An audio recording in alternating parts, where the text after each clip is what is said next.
Kegelisahan biasanya disebabkan karena adanya keraguan, ketidaktahuan akan kepastian, sesuatu yang menimbulkan kecemasan. Kecemasan disebabkan oleh kekhawatiran akan apa yang akan dihadapi. Ragamnya sangat banyak. Al-Quran yang membawa pesan-pesan kebenaran adalah sebagai pengobat penyakit hati dan kabar gembira akan karunia Allah untuk kehidupan dunia dan akhirat. The Linguistic Miracle, Episode 65, Healer of Mind Disease, penyembuh penyakit hati. يا أيها الناس قد جاءتكم موعظة من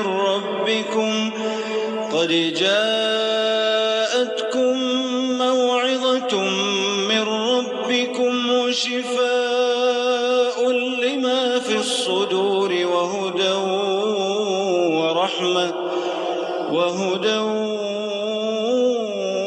ورحمة للمؤمنين قل بفضل الله وبرحمته فبذلك فليفرحوا هو خير مما يجمعون. Hai manusia, sesungguhnya telah datang kepadamu pelajaran dari Tuhanmu dan penyembuh bagi penyakit-penyakit yang berada dalam dada dan petunjuk serta rahmat bagi orang-orang yang beriman. Yunus 5:7. Katakanlah, dengan karunia Allah dan rahmatnya, hendaklah dengan itu mereka bergembira. Karunia Allah dan rahmatnya itu adalah lebih baik dari apa yang mereka kumpulkan. Yunus 5:8. Banyak testimoni orang-orang beriman yang membaca Al-Quran dan mendapati dirinya jadi tenang. Banyak pula orang-orang non-muslim yang membaca Quran dan mendapatkan hidayah dari bacaannya, meskipun melalui terjemahan.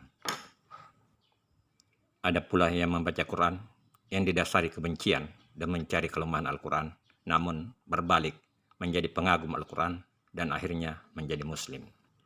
Ada pula orang kafir membaca Quran, namun kekafirannya tidak berubah, terutama kaum orientalis. Kesemua ini tergantung dari hidayah Allah. Lazimnya, hidayah itu didapati oleh orang-orang yang jujur. Jujur pula dalam mencari kebenaran.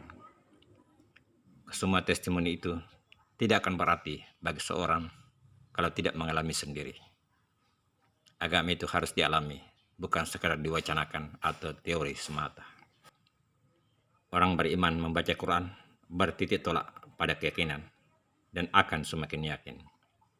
Orang tidak beriman membaca Quran berawal dari keraguan hingga pada keyakinan, kecuali yang tidak mendapat hidayah.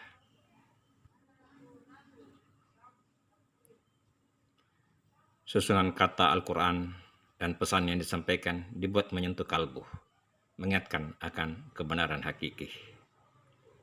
Jika orang beriman membaca Quran dan hatinya tetap gelisah, dianjurkan untuk membaca terus hingga sampai pada ayat yang ia butuhkan untuk tenang. Jika ia terus membaca dengan makna, namun tetap juga gelisah, maka bukan berarti ayat 57 ini yang salah, melainkan si pembaca yang salah. Mungkin salah niat atau salah cara membaca. Bagi yang tekun membaca ayat-ayat Quran disertai pemahaman makna, akan mendapati Quran seakan hidup dan memberikan jawaban terhadap pertanyaan-pertanyaan yang ada dalam dirinya, baik bacaan secara berurut maupun secara random. Penyakit hati itu banyak ragamnya.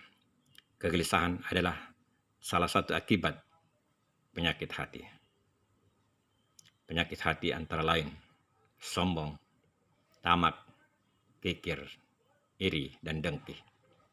Ini semua pangkal ketidakketenangan dalam hidup.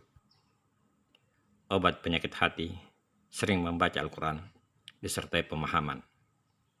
Namun, Iblis akan menghalangi Anda untuk melakukan itu. Iblis alias setan menawarkan pilihan kebiasaan lain. Hindarkan sumber kegelisahan ini dengan mengingat Allah dan membaca Quran. Namun, bersiap-siaplah menghadapi iblis alias setan, karena setan sangat tidak senang jika orang membaca atau mempelajari Al-Quran. Rahasia dan tipuannya dijelaskan oleh Al-Quran.